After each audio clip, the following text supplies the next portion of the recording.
Families grew up together in this community.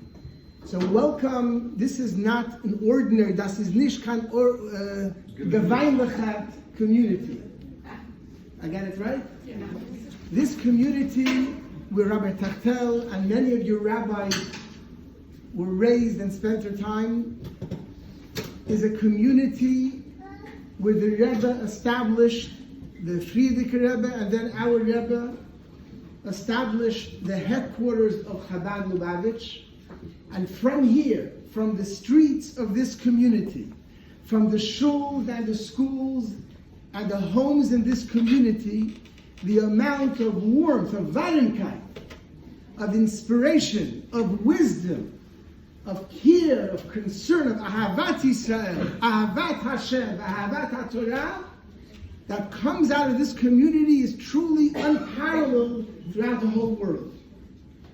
Every shliach of the Rebbe, including your great Rabbanim, the Shluchim, Rabbi Teichtal Jr., Rabbi David, Rabbi Berkan, Rabbi Gottlieb, Rabbi Aronov, and they all spent time. Some of them spent many years, some spent a few years, some a few months. Everyone took in the inspiration from this community, from the Rebbe's teaching. So welcome to this community, and we hope unser Hof is as ihr zurücknehmen mit euch. The Warmkeit and the Torah, the Hasidus, the Warmkeit from this community back home to you, whether you go to Berlin, Hanover, Essen, Düsseldorf, wherever you're going to. Right now, I understand from Rabbi Teichtal, you are about to go to the Ohel, to the Rebbe's resting place. You know, shortly after the Rebbe's passing, close to 30 years ago, I took my children to the Ohel. There weren't such big crowds then. It was just, there was no, today there's a whole, many buildings around and tents. It was the early days then. And there was a journalist standing there, a woman from a New York newspaper wanting to speak to people. And she asked me, how do you feel going to the Ohel? How do you feel? So I said, it's just like when you went to visit the Rebbe's personal study in 770. It all depends how you prepare.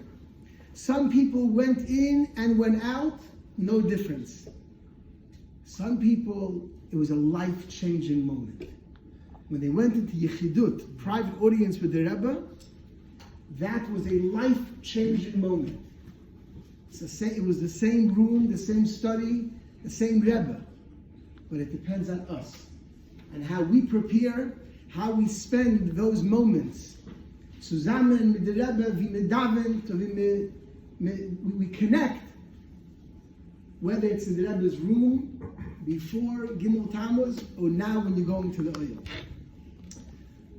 There's no question, and I need not lecture to you, ich darf euch nicht sagen, that one of the greatest challenges facing humanity is the confusion that people have. Who are we? What's our identity? The challenges around us, right? The psychology and psychotherapy, the amount of books, it's the whole world. Everyone has a therapist, and every therapist has a therapist. At least one. Hasidus and the Rebbe's teachings is the ultimate therapy for life, because Hasidus and the Rebbe's teachings introduces us to our most truest self. Das Emes, how do you say das Echte, das ist ein jüdischer Wort. Das echte Selbst von der Mensch. Wer bin ich? Ein Mensch kann leben 80, 90 Jahre auf das Welt. Adam lebt in Berlin, in New York, in London, wherever. Und einmal kann man nicht wissen, wer ich bin. Who am I? What is my potential? I'm only here for a few years on this world. Für was bin ich da? And once we're able to understand, once we can unlock our true potential, our true neshama self, there's no need for therapy, then we could become the therapist for the world. Because we, the Jewish people, we are meant to be the therapist for the world, to be the light unto the nations. Or Lagoyim, we are meant to be the therapist of the world. And we have many, many in the world, our friends who are outside of the Jewish community recognize that, and they're our partners to bring that warmth and light to the world. So I want to say, every home has something that makes us either feel very comfortable or very uncomfortable. What is that in the house? The kitchen. The kitchen has to do with this, but it's not what I'm referring to. People. A mirror. A spiegel. The kitchen has to do with that, you see? A spiegel, it's a spiegel, yeah, a mirror. A spiegel, ich meine nicht der Spiegel, the newspaper. A spiegel, that also makes us feel uncomfortable sometimes. A spiegel. But a spiegel, a mirror, you ever see a house without a mirror? Maybe the yeshiva bachrim don't have a mirror in there. But a house has a mirror. What is a mirror? A mirror doesn't tell us who we are. That's not falsche Sache. A mirror is just to tell us how we appear to others. Right? Wir wissen, wer wir sein. Aber wir wollen sehen, wie gucken wir aus für andere. Wie gucke ich aus? Fahre ich ja aus vom Stuhl, will ich sehen, wie ich gucke aus, wie ich aussehe für andere. Gucke ich auf einen Spiegel. But a mirror is also a very important thing. Why? Der Spiegel ist sehr wichtig. Für was? Weil der Spiegel sagt uns Sachen wegen sich. A mirror tells us things about ourselves that we may not know. We don't know how we look. So we look at a mirror, and the mirror says, I have something in my head I would never know. The mirror tells me, das ist a physischer Spiegel. Voran euch a spiritual Spiegel. Wie sagt man spiritual Spiegel? A spiritual Spiegel.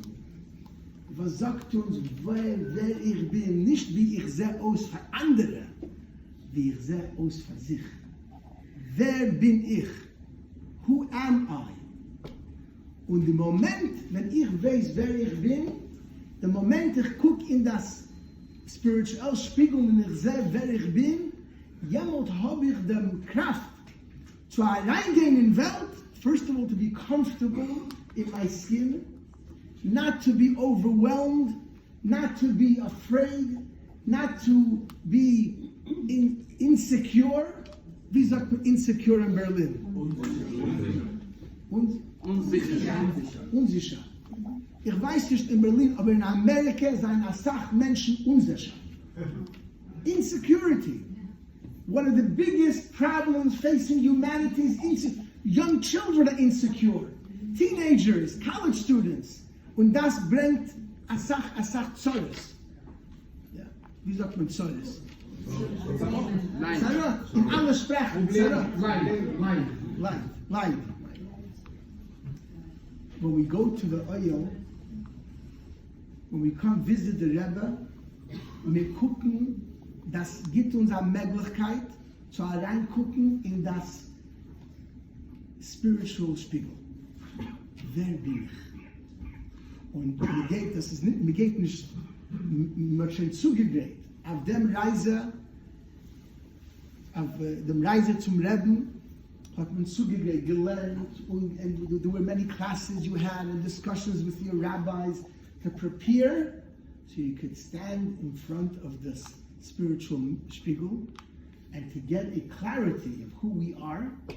Und im Moment, wenn ich habe this clarity, gehen wir zurück heim, stark, we stand taller and we are more confident in who we are to be able to fulfill our mission in this world with freid, with simcha, with security, with confidence, not only for ourselves, but we radiate it to all those around us. I found that if it's Rukun in Berlin, next Woche geht nach Fragen. Alles ist okay mit euch? Everything okay? And you're going to say, oh, is everything okay? You have no idea. Baruch Hashem. Baruch Hashem. It's okay, okay, okay. So my friends,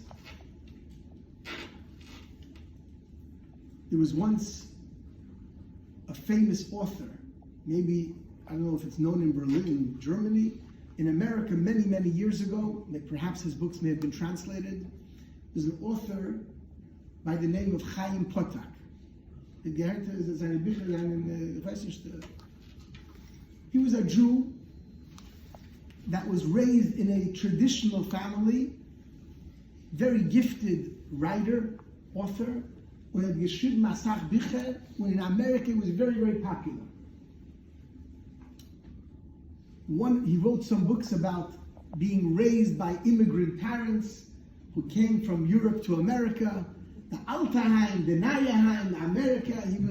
He described when the Rebbe turned 70 years old, it was 1972, when Rabbi Teichtal and I were small children, literally infants.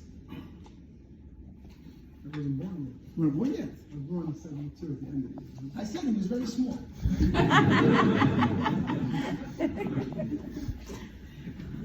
And the Rebbe turned 70 years old. Big rabbanim, leaders, dignitaries, special mention came to wish the Rebbe, to give the Rebbe blessings and to receive the Rebbe's blessings.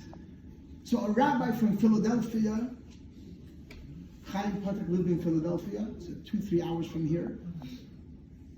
He brought Chaim Potak to 770. Chaim Potak said, I'm coming to the Lubavitch Rebbe. I'm going to take one of my books with me to give as a gift. One of my books. So he comes and he gives his book to the Rebbe. And the Rebbe turns to him and the Rebbe says, Chaim, can I ask you something? Chaim. And as he's holding the book on one side, the Rebbe is holding the book on the other side, the Rebbe asks him, Chaim, did you write the book, hast du geschrieben das Buch, as an insider looking out, or as an outsider looking in? Wie sagt man das? Stehst du drin, du schaust nach außen, oder stehst du draußen, du schaust nach innen? Very good translation. Meaning, the Rebbe is telling him, you wrote about your life as an American Jew and the Jewish community and yourself. So the Rebbe said, are you looking at yourself as an insider? You're a member of the community and you're looking out at Manhattan, at the world. Ich weiß, wer ich bin. Und ich gucke raus the Fenster zu sehen, das größte Welt, das größte Amerika. Or did you write it as an outsider, as an American, looking in, was tut sich bei der jüdischen Gemeinde? Was tut sich bei sie? That question that the Rebbe asked in 1972 to Chaim Potak rings true to us today. We go to shul, we go to classes, we participate in Yiddishkeit in Berlin, in Hanover, in Düsseldorf, in Essen, wherever we are, and then we go back home. We go zurück in unser Stuhl. Our Yiddishkeit, our connection to Torah, to Avraham, Yitzchak, Yaakov, Sarah, Rivka, to unser Babas und Zaydas, to Yiddishkeit. Are we outsiders looking in? We live in Berlin. Und von Zeit zu Zeit gehen wir zu the Chabad, to the shame, that beautiful being of the Chabad in Berlin. And then we go back home to our natural self. Of a very bin ich. Wo bin ich? who am I? Or am I a person that my home is the shul? And then from time to time, gehe ich einmal schlafen bei mir im Shul. Ich gehe zu der Arbeit, aber I know who I am. When I go to work, when I go to my office, when I walk in the streets of Germany or Manhattan or London or Paris, I know who I am. Ich weiß, wer ich bin. Und ich gehe zu der Arbeit, oder ich gehe heim, aber ich weiß, wer ich bin. Are we insiders looking out, or are we outsiders looking in? Coming together on your special trip gives us the opportunity to clarify, to clarify our lens, to see ourselves and each other differently, in a better way, in a more aufgehoben way. And my friends, you know what the most important day of the Jewish calendar is? The most important, das Datum. Datum? Das Datum, das wichtige Datum in das Yiddische calendar. What is the most important day? So I'll tell you, any guesses? Rosh Hashanah, Pesach, Yom Kippur, put it. I like you. I want to talk to you after. Purim, Yom Kippur. I love Purim like you, but it's not the most important day. And Yom Kippur and Rosh Hashanah and Hanukkah, I'll tell you the two most important days in the Jewish calendar. Das wichtige Datum in the calendar.